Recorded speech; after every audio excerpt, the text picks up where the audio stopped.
청년 여러분, 우리 중고등부 주일학교 친구 여러분, 찬송을 부르는 시간은 찬송을 부르는 시간이고, 기도하는 시간은 기도하는 시간이고, 설교 시간은 설교의 말씀을 듣는 시간입니다. 찬송을 부르는 시간에 기도하고, 기도하는 시간에 기도하고, 설교 시간에 기도하면 전혀 예배를 드리는 게 아니죠. 늘 제가 말씀드리지만 우리가 주일을 위해서 삽니다. 엄밀히 말하면 주일을 위해서 산다고 해도 과언이 아니에요. 일주일의 삶이 여러분이 얼마나 분주하고 힘들게 살았든지 간에 우리는 주일 예배를 정말 하나님 앞에 온전히 드리기 위해서 일주일의 삶을 잘 절제하고 정돈할 필요가 있습니다. 정신을 차리고 우리가 말씀을 듣기를 원합니다. 지난주에 우리는 교회 설립 5주년을 맞아서 오전에는 올고든 교회, 오후에는 안디옥 교회에 대해서 강론한 바 있습니다. 지난주에 사도행전 강의 30번째 설교의 주제이기도 했던 안디옥 교회는 하나님의 섭리 가운데 하나님이 주도해 가시는 구속 역사의 드라마 속에서 안디옥 교회가 전 세계의 선교 사역의 베이스 캠프가 되었다. 전초 기지가 되었다. 그렇게 하나님이 사용하셨다는 말씀을 받았습니다. 또한 안디옥 교회에는 바나바와 같이 위로하고 격려하고 권면한 사람이 많이 있던 그런 권면이 풍성한 교회였다고 말씀을 드렸습니다. 그리고 마지막으로 비로소 안디옥 교회에서 크리스티아노이, 그리스도인이라고 일컬음을 받게 된 교회가 바로 안디옥 교회였다는 말씀을 드렸습니다. 여러분, 이 말은 일종의 조롱 섞인 말이었지만 안디옥 교회 그리스도인들은 자신들이 예수의 당이다, 그리스도께 속한 자다, 교인이다, 성도이다라는 것을 영예롭게 생각하는 성도들이 있는 교회가 바로 안디옥 교회였다고 했습니다. 그리스도인이 된다는 의미가 무엇일까 한번 여러분 좀 생각해 보길 원합니다. 크리스티아노이가 된다는 의미, 라틴어로 크리스티아노스, 그리스도께 속한 자가 된다는 의미, 이 그리스도인이라고 하는 이름이 가진 무게를 소중히 여기고 그 이름에 걸맞게 살아갈 때 당하는 어려움과 고난을 견디어내는 것을 가리킵니다. 라틴어 이름인 크리스티아노스, 또 헬라어 이름인 크리스티아노이라는 이름으로 불리는 것을 영예롭게 생각하고 기쁘게 환영하는 것입니다. 이것이 그리스도인이 된다는 의미 가운데 하나일 것입니다. 그리고 오늘 본문의 말씀은요, 우리에게 그리스도인이 된다는 의미, 그 의미를 두 가지 더 묘사해 주고 있습니다. 첫 번째로 그것은 하나님의 예언의 말씀과 권면을 매우 소중히 여기는 영적인 감수성을 가진 사람들이 된다는 것을 의미합니다. 말씀을 받을 때 그 말씀을 소중히 여길 줄 아는 영적 감수성을 가진 사람들이다. 그게 신자가 된다는 의미다라는 말이죠. 여러분 27절, 28절 말씀 한 번 더 읽어봅니다. 그때 우리 주일학교 친구들 다 성경 있죠? 예, 큰 소리 읽어봅시다. 그때 시작.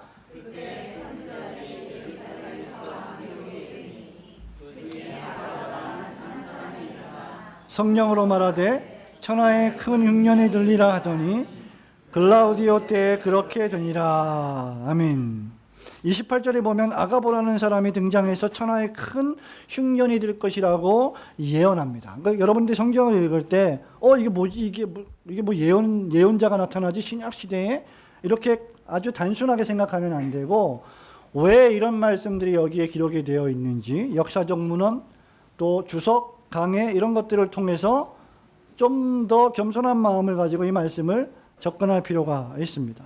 27절에 보면요, 아가보는 예루살렘에서 온 선지자들 가운데 한 사람이라고 설명되어 있죠. 초대교회의 특징 가운데 하나는 어떤 시기였냐? 구약과 신약의 시대의 교차 시기에 있었던 시대입니다. 그리고 그 특징 가운데 하나는 선지자들이 소위 왕성하게 활동했다는 점입니다. 이러한 선지자들의 활동은 바울의 시대, 사도행전의 시대를 넘어가면 점점 사라지게 되죠. 여러분, 이들은 베드로, 야고보, 요한과 같이 12명의 제자들 가운데 제자들처럼 어떤 지역교회에 속해 있거나 또는 지역을 초월해서 이곳저곳을 순회하면서 여행하면서 복음을 전하던 설교자, 즉 순회 설교자들이었습니다. 13장 1절 보세요, 여러분. 사도행전 13장 1절 읽어볼까요? 13장 1절 시작. 안디옥 교회에 선지자들과 교사들이 있으니 곧 바나바와 니게르라 하는 시몬과 구레네 사람 루기오와 분봉왕 헤롯의 젖동생 마나엔과 및 사울이라. 주를 섬겨 금식할 때 이렇게 기록이 되어 있죠. 안디옥 교회에도 이러한 순회 설교자들 또는 선교사들 또는 선지자들이 활동하고 있었습니다. 5명이나 기록이 되고 있죠. 이들의 주요 사역이 무엇입니까? 하나님의 말씀에 대한 예언과 권면이 포함되어 있었습니다. 사도행전 21장 10절에 다시 등장하는 이 아가보 역시 그 당시 예루살렘 출신의 선지자였고 하나님의 말씀을 전하던 사역자였습니다. 그런데 이 아가보가 전달한 예언이 어떤 예언이었어요? 그 내용이 천하에 큰 흉년이 들리라는 것이었습니다. 이 예언의 말씀을 전달하는 것 외에 이들이 왜 예루살렘에서 안디옥을 방문했는지에 대해서는 전혀 성경에 기록이 없습니다. 그러니 우리는 이 아가보가 이 천하의 흉년이 될 것이다라고 하는 말씀을 전하기 위해서, 예언하기 위해서 안디옥으로 하나님의 은혜를 따라서 파송을 받았다라고 해석을 할 수가 있을 것입니다. 실제로 글라우디오 로마 황제 치세 때 유대 지역에 지속적인 흉년과 기근이 있었다는 기록을 우리는 역사적 기록을 통해서 찾아볼 수 있습니다. 주후 약 45년에서 48년도에 이 일들이 벌어졌습니다.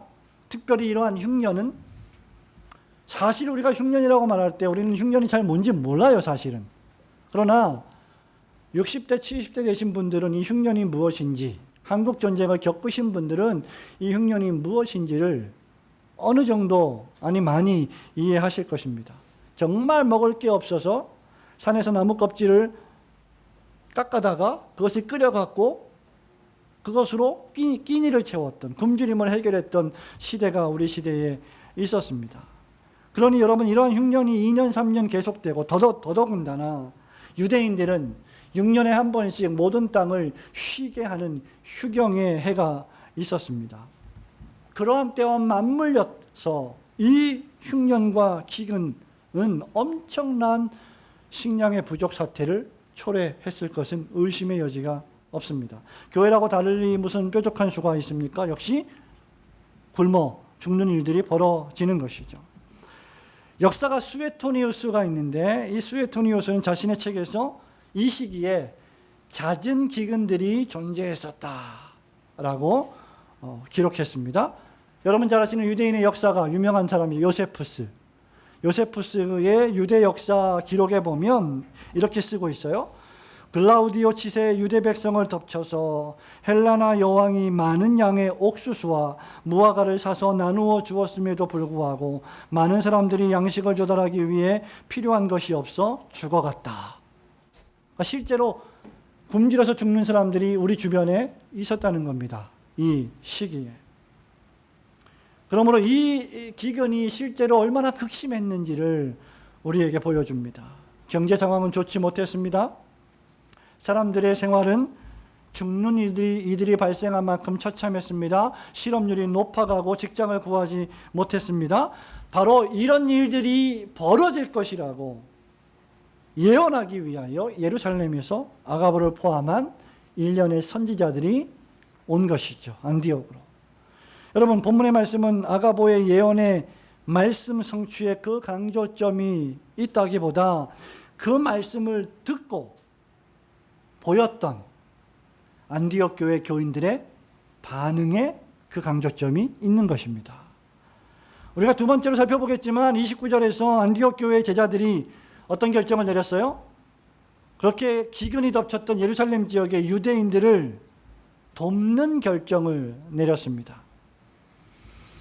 여러분, 이것이 바로 안디옥 교회 그리스도인들의 특징이었어요. 스프롤 목사님은 이 부분을 주석하면서 이것을 가리켜서 뭐라고 얘기했냐면, 이것이 바로 안디옥에 모인 그리스도인들의 놀라운 영적 감수성이다라고 표현했습니다. 무슨 말입니까? 지금 아가보의 이 예언의 말씀이 진실했던 것은 자기가 무슨 이상한 환상을 보고 무슨 이상한 상태에 이끌림을 받아서 또는 귀신의 영을 받아서 예언한 것이 아니라 본문의 말씀에 정확히 기록되어 있는 대로 그는 성령의 역사하심을 통하여 이 말을 하게 된 것입니다. 안디옥 교회 교인들은 이 성령의 역사하심을 통한 아가보 선지자의 예언의 말씀을 들을 때 무미건조하게 듣지 않았습니다.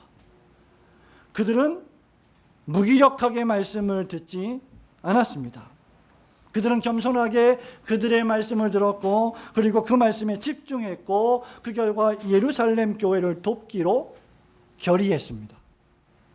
그리고 결의로만 끝나지 않고 실천하는 행동으로 옮겼습니다. 제가 일전에 말씀드린 적이 있습니다만, 책 제목 가운데 바보들은 맨날 결심만 한다는 책 제목이 있다고 말씀드렸죠. 결심으로는 충분하지 않습니다. 왜냐하면 결심은 아무런 행동의 변화를 이끌어내지 않기 때문이죠. 결심은 머리에 있는 겁니다. 생각에 있는 겁니다. 그 결심이 진정한 결심이 되려면 마음을 움직여야 되고, 그 마음이 움직여져서 우리의 행동을 바꿔야 됩니다. 우리가 다음 주에는 예배 시간에 늦지 말아야지, 우리가 다음 주에는 말씀 시간에 졸지 말아야지, 결심만 하면 아무 의미가 없습니다. 예배 시간에 늦지 않는, 예배 시간에 말씀을 집중할 수 있는 상황과 환경을 바꿔야 되는 거죠. 만들어야 되는 거죠. 여러분, 그것을 우리는 어떻게 합니까? 하나님의 말씀을 매주 들을 때 그런 결심을 하고, 그런 마음을 바꾸고, 그런 말씀을 통해서 바뀐 마음을 행동으로 옮겨내는 것입니다. 여러분, 이것이 참되게 말씀을 듣는 자세입니다. 그리고 물론 이것은 우리 안에서 역사하시는 하나님의 놀라운 은혜의 사역입니다. 여러분들이 교회에서 성경을 읽을 때나 집에서 개인적으로 성경을 읽을 때, 또는 공적인 예배인 주일 오전 예배, 오후 예배, 수요 예배에 나와서 예배를 드리면서 하나님의 말씀을 위한 설교를 들을 때 두 부류의 그리스도인들이 있습니다. 첫 번째 부류는 철저하게 처음부터 끝까지 성경을 읽을 때, 설교를 들을 때 나를 위한 말씀으로만 듣는 거예요. 나를 위해 성경을 읽고, 나를 위해 설교를 듣고, 나를 위해 다른 사람 말씀을 듣고, 전부 다 나에게 좋게 하기 위해서 듣는 거죠. 여러분, 이게 전혀 나쁜 것이 아님에도 불구하고 결코 성숙한 말씀 듣는 자세는 아닙니다. 우리가 성경을 읽을 때, 우리가 설교를 들을 때 그것을 나를 대항하는 말씀으로, 나를 대적하는 말씀으로, 나를 고치는 말씀으로, 나를 개혁하는 말씀으로 들어야 그 말씀이 효과를 발휘하게 되어 있습니다. 여러분, 이것이 무슨 말입니까? 말씀을 들을 때 그 말씀이 의미하는 바가 무엇인지 생각하고 나의 죄성을 죽이고, 나의 썩어져가는 구습을 바꾸고, 나의 행동을 고쳐서 성경 말씀으로 나를 변화시켜가는 작업입니다.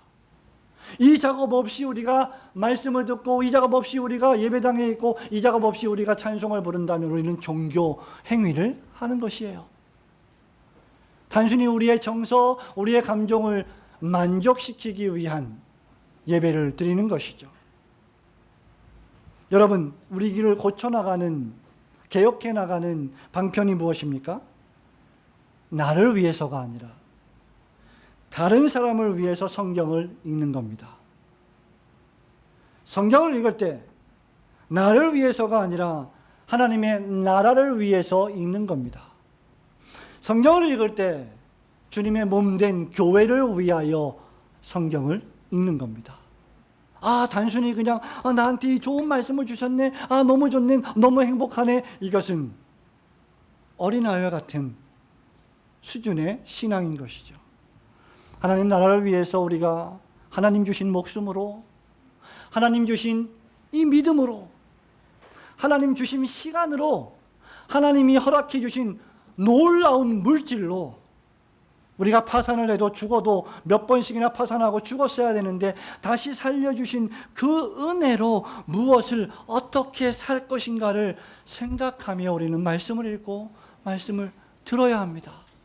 그렇지 않으면 계속해서 그냥 당 떨어진 그 상태에서 초콜릿 주고 또 문제를 해결하는 것으로만 우리의 문제가 해결되는 것으로 만족하는 것이죠. 성도 여러분, 우리가 이렇게 개혁적으로 말씀을 읽고 말씀을 듣지 않으면 우리의 신앙이라는 것은 다분히 이기적이고 또 때로는 기복적으로 흐르기가 쉽습니다.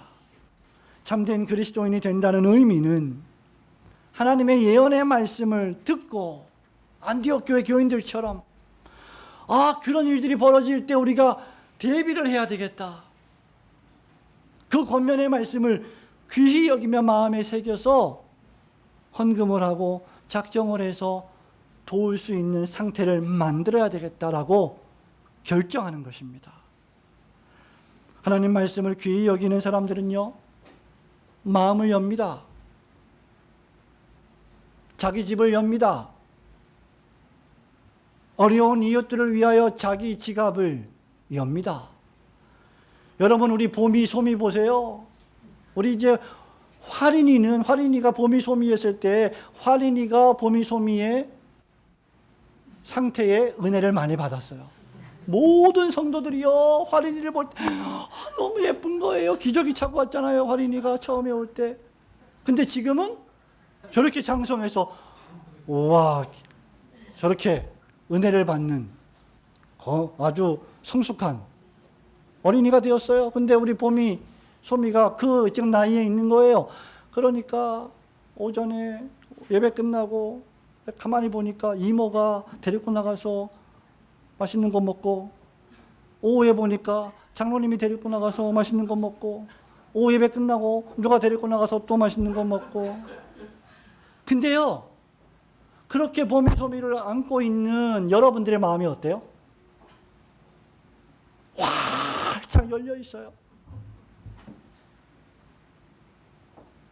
이게 마음이 열린다는 겁니다. 예? 여러분들이 교회에 오셔서 성도들을 만나잖아요? 봄이를 대하듯, 물론 봄이가 아니지만 소미를 대하듯 마음이 활짝 열려서 대해야 돼. 그게 성도 간의 교제이고 그게 가족 간의 교제입니다. 근데 본문의 말씀에 적용해 보면 하나님의 말씀을 받을 때 우리가 그렇게 받는 거예요. 그게 마음을 여는 겁니다. 성도 여러분, 기독교의 사랑은 추상적이지 않습니다. 늘 말씀드리지만 더웁게 해. 너 춥니? 더웁게 해. 올 여름에 너무 더웠지. 시원하게 있어. 에어컨도 없고 선풍기도 없는데. 그럼 선풍기 한 대 사주는 게 사랑이에요. 여러분, 기독교의 사랑은 구체적입니다. 그리고 그것은 언제든지 하나님의 말씀을 기초합니다. 저와 여러분이 매일 읽는 성경 말씀, 매주 듣는 하나님의 예언의 말씀과 권면의 말씀을 귀히 여기는 영적인 감수성이 풍성한 성도들 되시기를 주님의 이름으로 축원합니다. 그리스도인이 된다는 두 번째 의미는 그 말씀에 따라 긍휼의 사역을 수행하는 사람들이 된다는 것입니다. 긍휼의 사역이란 구제의 사역, 은혜의 사역이죠. 우리 29절, 30절 말씀 한 번 더 읽어보겠습니다. 시작. 부조를 보내기로 작정하고 이를 실행하여 바나바와 사울의 손으로 장로들에게 보내니라. 아멘. 결국 안디옥 교회 그리스도인들은요, 말씀을 들었습니다. 그 말씀을 듣고 이 말씀을 어떻게 우리가 실천할까 논의를 했습니다. 그 결과 유대의 형제들을 위하여 구제 헌금을 보내기로 결정했습니다. 여기서 중요한 단어 두 가지가 있는데 바로 작정과 실행입니다. 첫 번째로 그들은 작정했어요. 여러분, 제가 실천이 중요하다고 말씀드렸지만 실천이라는 것은 뭐가 먼저 선행이 돼야 됩니까? 결심이 선행이 돼야 돼요. 뭔가 작정이 있어야 돼요. 계획을 해야 돼요. 아무런 계획도 없이 실행을 하는 사람은 없습니다. 무언가를 어젠다를 실행을 할 때는 어젠다에 대한 계획을 먼저 세우죠. 그들은 작정했습니다. 어떤 작정 말입니까? 유대인들을, 유대 형제들을 돕자.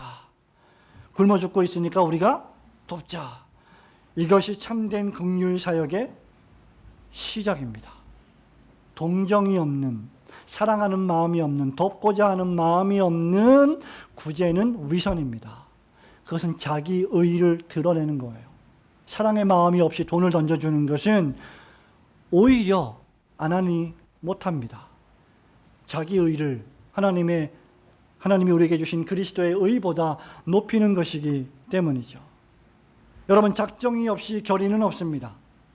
결의가 없는 실행도 없습니다. 실행하기 전에 돕고자 하는 마음의 작정이 있어야 돼요. 그러려면 우리가 기도해야 됩니다. 하나님, 제가 누구를 어떻게 도울까요? 하나님, 저에게 무엇을 원하십니까? 하나님, 지금 우리 교회에 도움이 필요한 성도가 있다면 내가 어떻게 도울까요? 아니, 저에게 그러한 성도를 도울 수 있는 마음을 주세요. 라고 기도해야 돼요. 그 다음이 무엇입니까? 그들은 모두 작정했습니다. 본문에 보니까 제자들이 29절에 각각 그 힘대로 라고 했습니다. 말하자면 이 구제 헌금의 작정에 한 명도 빠진 사람이 없다는 거예요. Every single person, 모든 각각의 사람들이. 그리고 그 금액은 어떻게 해요? 어떻게 해요? 그 금액은 각각 그 힘대로였습니다. 여러분, 이 사람들은요, 무언가 우리가 이 거대한 어젠다를 실행해야 되니까 예산을 세워가지고 예산을 한 10억을 세워서 다 할당을 하고 이런 식으로 무조건 전부 다 상관없이 평등하게 돈을 모금을 하자. 그래서 그 금액을 내지 못하는 사람들은 정죄하고 비판하는 그런 잘못된, 그 사람이 잘못된 사람이다라고 이런 식으로 말하지 않았습니다. 어떻게 했습니까? 각각 그 힘대로. 고린도후서에서도 주님 앞에 예배드릴 때, 헌금을 할 때 각각 인색한 마음 없이 자원하는 마음으로 기쁘게. 이게 헌금의 방식이었어요. 여러분, 금액적으로 생각해 볼 때요, 부자가 있습니다. 여러분, 부자이십니까? 전 세계에 이런 질문을 던지면요, 자기가 부자라고 말하는 사람 아무도 없어요. 부자가 있습니다. 그리고 덜 부자가 있습니다. 그리고 더 덜 부자가 있습니다. 그런데 이들이 무언가 돈을 낼 때는 누가 돈을 많이 내겠습니까? 어떤 똑같은 일을 할 때 당연히 부자가 돈을 많이 내겠죠. 덜 부자인 사람 그 수준에 맞는 돈을 내겠죠. 그죠? 각각 그 힘대로. 이게 무슨 말입니까? 부자인 사람은 그 힘대로 넉넉하게, 덜 부자인 사람도 그 힘대로 넉넉하게, 가난한 사람은 가난하니까 안 내고 아니고 가난한 사람도 그 힘대로 넉넉하게. 데살로니가 교회 교인들이 그 힘든 중에도 넉넉한 연보를 했다는 것을 여러분 기억하고 계시죠? 그리고 나서 그들은 실행에 옮겼습니다. 작정하고 헌금해도 실행하지 않는다면 그것은 필요한 곳에 가지 않습니다. 따라서 작정만큼이나 실행도 교회의 긍휼 사역에 있어서 중요한 요소입니다. 이 모든 것을 종합해 보면 교회와 그리스도인들 가운데는 능력이 있는 자들이 있습니다. 그리고 동시에 그 능력이 필요한 사람들이 있습니다. 우리가 살고 있는 세상도 마찬가지예요. 우리가 밖에 나가보면 능력이 많은 사람이 있는가 하면 그 능력이 없는 사람들이 있어서 그 능력의 도움을 받아야 될 사람들이 존재합니다. 전 세계에는 잘 사는 나라도 있는가 하면 대단히 못 사는 나라들도 있어요. 그렇기 때문에 교회의 지도자들의 지혜 가운데 하나는 이 능력과 필요를 잘 연결시키는 것입니다. 국제기구가 잘하는 일이 무엇입니까? 부자 나라들의 자애로운 그러한 돈을 통해서, 물질을 통해서, 기금을 통해서 가난한 나라들을 돕는 것이 국제기구가 하는 일들입니다. 누군가에는 능력이 있고 누군가는 도움을 받을 필요가 있는데, 능력이 있는 사람은 누구를 도와야 될지 모르고, 도움이 필요한 사람은 누구에게서 도움을 받아야 될지 모르고, 아니 또 도움을 받기를 꺼려하는 경우도 있습니다. 지도자의 덕목은 그래서 누구에게 어떤 능력이 있으며 그 능력이 어디에 쓰여야 할지를 간파하는 것입니다. 그리고 그 능력을 받아야 할 곳이 무엇인지를 지혜롭게 기도하고 결정하며 실행하는 것이죠. 안디옥 교회는 이 일을 매우 잘 수행했던 것입니다. 29절 말씀은 더욱이 안디옥의 제자들이 유대에 있는 형제들에게 부조를 보내기로 작정했다고 했는데, 유대에 있는 형제들은 누굽니까? 같은 그리스도 안에서 영적으로 한 가족된 크리스티아노이들이었습니다. 예루살렘에 있고 안디옥에 있지만 그들은 그리스도 안에서 한 가족이라는 말이에요. 형제가 형제를 돕지 누가 누구를 돕겠습니까? 그러므로 교회의 긍휼 사역은 우선 교회의 형제들을 대상으로 하는 것입니다. 이런 의미에서 교회는 그저 사회사업단체가 아닙니다. 무슨 복지센터가 아닙니다.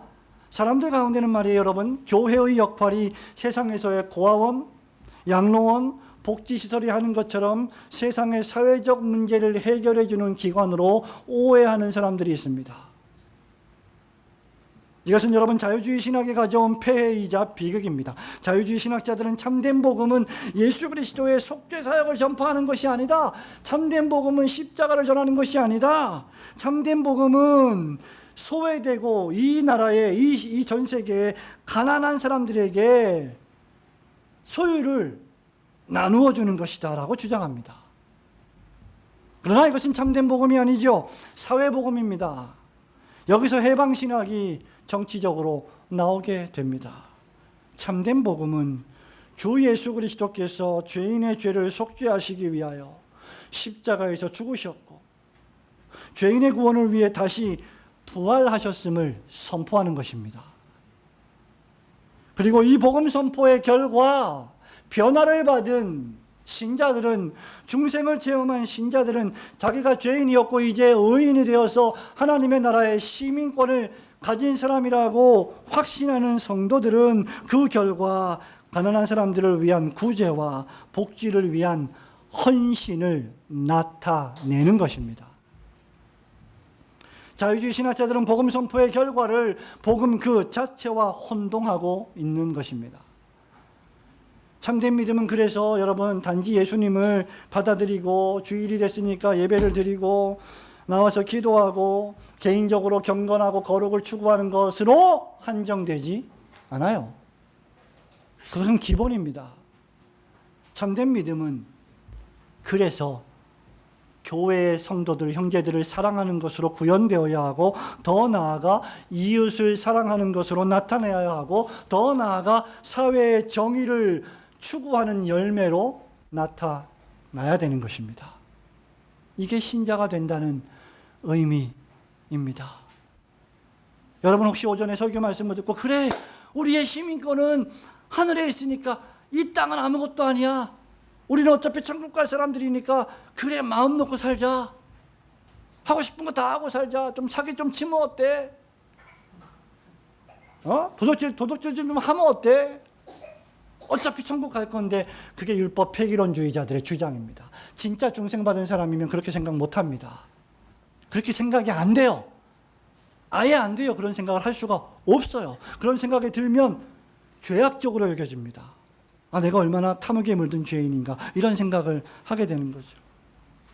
여러분, 이것이 그리스도인이 된다는 참된 의미입니다. 그리스도인이 된다는 것은 그리스도를 본받아 희생한다는 것입니다. 예루살렘 교회는 지난주에 우리 공부했죠. 안디옥 교회를 위해서 위로의 사도 누굴 보냈어요? 권면의 선생 누굴 보냈어요? 바나바를 보냈어요. 그리고 안디옥 교회는 이제 큰 흉년과 기근으로 고통을 당하고 있는 형제 예루살렘 교회를 위하여 바나바와 함께 사울까지 그리고 구제헌금을 걷어서 예루살렘으로 보냈습니다. 얼마나 멋진 교회들입니까? 얼마나 멋진 신자들입니까? 오늘 점심시간에 식사하면서 우리 교회가 속한 노회에서 총회에 헌의안을 올리는데 우리 이 교회를 목회하고 있는 목사님들의 생계비가 얼마가 되는지를 전수조사하고 좀 책정해서 기준을 잡아서 그 사례를 충족시켜 드려야 되지 않겠냐 하는 그런 법안을 올렸다고 합니다. 왜냐하면 큰 교회가 다 그런 건 아니겠습니다만 대형 교회들은 부족함 없이 살아갑니다. 사택이 있습니다. 큰 차가 있습니다. 물론 작은 차를 타고 다니시는 대형교회 목사님들도 계십니다. 그리고 사례를 넉넉하게 받습니다. 그 외에 활동비도 받습니다. 많은 일들을 감당합니다. 그러나 절대 다수의 교회 목회자들은 작은 교회를 목회하고 있어요. 93%가 작은 교회입니다. 한국 교회 93%가. 그 중에 자립이 안 되는 교회가 부지기수입니다. 이들은 한 달에 최저 생계비도 없이 살아가고 있어요. 자, 이런 일들이 벌어지고 있을 때 우리가 할 일이 무엇이냐? 단순히 한 교회가 아니라 노회와 총회가 할 일이 무엇이냐? 이러한 교회들, 이러한 형제들, 이러한 목회자들, 이러한 성도들을 위로하고 격려하는 것입니다. 처음부터 이 교회는 개척을 할 때부터 제 기억이 맞다면 단 한 번도 정기적으로 후원을 받은 적이 없습니다. 오히려 우리는 처음부터 후원을 했지요. 신학 후원, 선교 후원, 이웃사랑 후원. 그것이 너무나 감사한 일이에요. 지금도 마찬가지입니다. 부족하지만 우리는 그렇게 섬기고 돕고 격려하는 일에 관심을 가집니다. 예루살렘 교회는 바나바를 보냈어요. 안디옥 교회는 사울과 바나바를 물질과 함께 보냈어요. 여러분, 바울은 이 사건을 회상하면서 로마서 15장 25절부터 27절에서 이렇게 말합니다. 그러나 이제는 내가 성도를 섬기는 일로 예루살렘에 가노니 이는 마게도냐와 아가야 사람들이 예루살렘 성도 중 가난한 자들을 위하여 기쁘게 얼마를 연보하였습니다.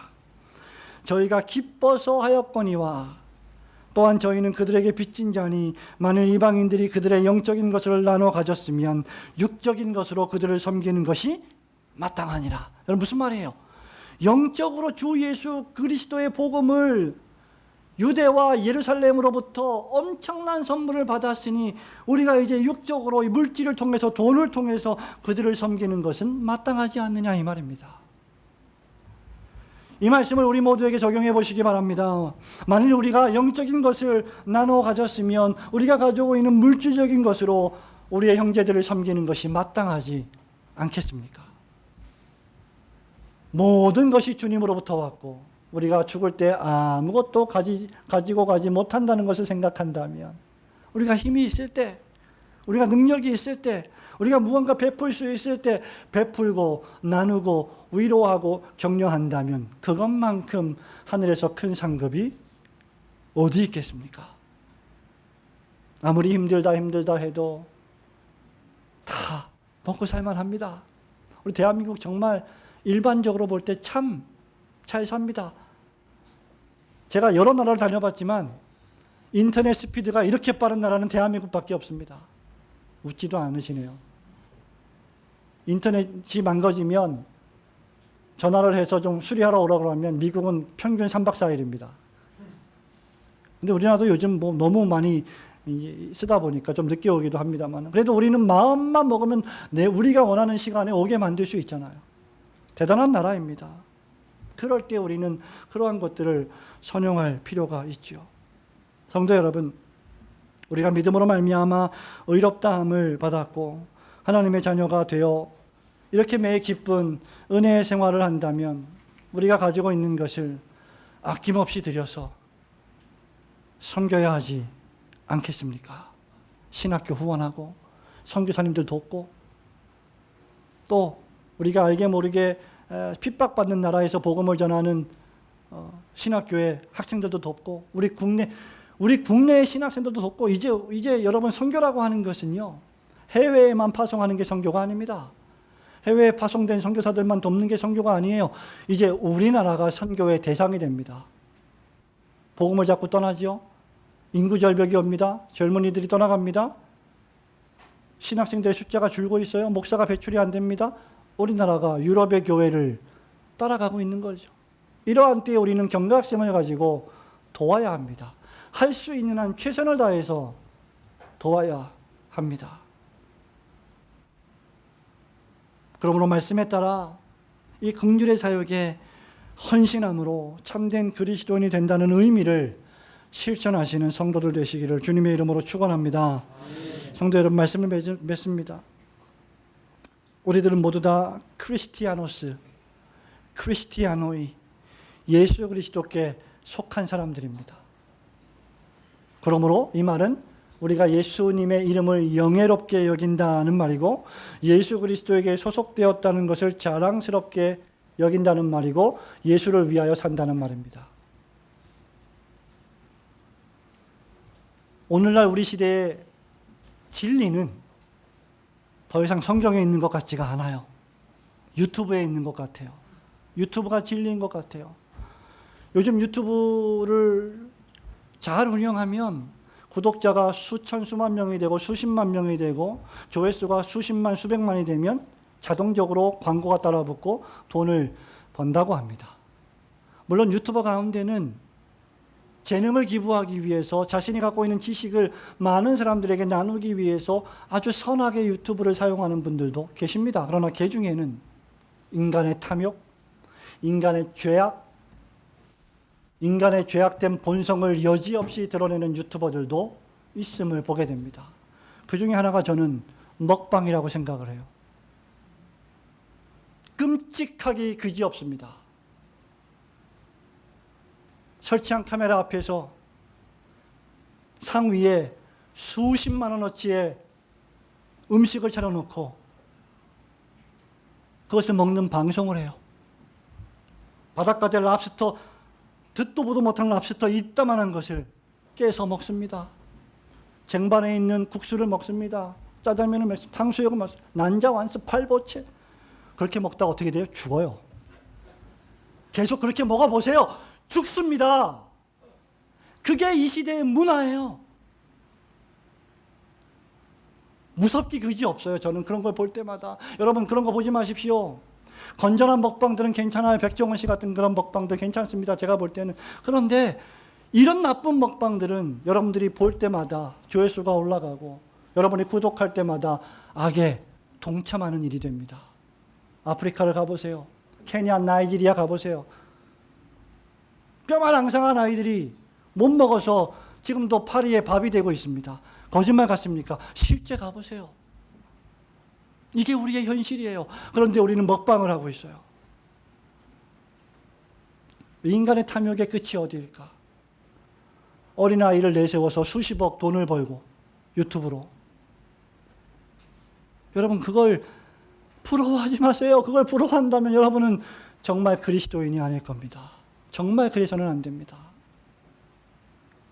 성도 여러분, 우리는 하나님 말씀을 읽을 때 들을 때 이게 여기저기 너무 편하게 널려 있으니까 우리가 언제든지 교회를 가면 말씀을 들을 수 있으니까 자칫 소홀히 여길 수 있어요. 그러나 여러분 말씀은 무겁게 들어야 합니다. 예언과 권면의 말씀을 귀중히 여기셔야 합니다. 이 성경책은 여러분이 언제든지 펼칠 수 있는 자유가 있지만 그렇게 아무 때나 펼칠 수 있는 그런 종류의 책은 결코 아닙니다. 하나님의 말씀인 성경과 성경적 설교는 끊임없이 우리를 경고하고 때로는 명령하고 때로는 책망하고 때로는 위로하고 격려합니다. 따라서 우리는 그 말씀을 중심으로 늘 생각하고 판단하고 행동할 줄 알아야 합니다. 참된 그리스도인이 된다는 것의 의미는 그 말씀의 기초에서 내가 가진 모든 것을 하나님이 마침내 완성하실 구속 역사의 드라마 속에서 어떻게 사용할지를 결정하는 것과 관계합니다. 더 중요한 척도 가운데 하나가 바로 나의 물질을 내가 어디에 쓰고 있느냐예요. 힘 닿는 대로 형제를 구제하는 사역에 쓰고 있는가? 복음을 전파하는 선교사들을 향해 쓰고 있는가? 하나님의 나라를 보여주고 있는 가시적인 교회인 지역교회인 이 지역교회를 섬기기 위하여 그 지역교회를 섬길 종들을 목사들을 양성하는 신학교를 위하여 쓰고 있는가? 이웃들을 위하여 관대하게 쓰고 있는가? 교회를 세우는 일에 헌신하고 있느냐? 나아가 하나님의 나라에 우리의 보물을 쌓고 있느냐입니다. 저와 여러분이 그리스도인이 된다는 참된 의미를 말씀을 통해 깨닫고 묵상하며 하나님 말씀 중심 그리고 섬기고 돕는 긍휼과 구제의 사역에 힘쓰시고 여러분 자녀들에게도 어릴 때부터 남을 돕는 일에 아이들의 돈을 쓰게 만드는 일을 훈련하시는 멋진 신자들이 되시길 주님의 이름으로 축원합니다.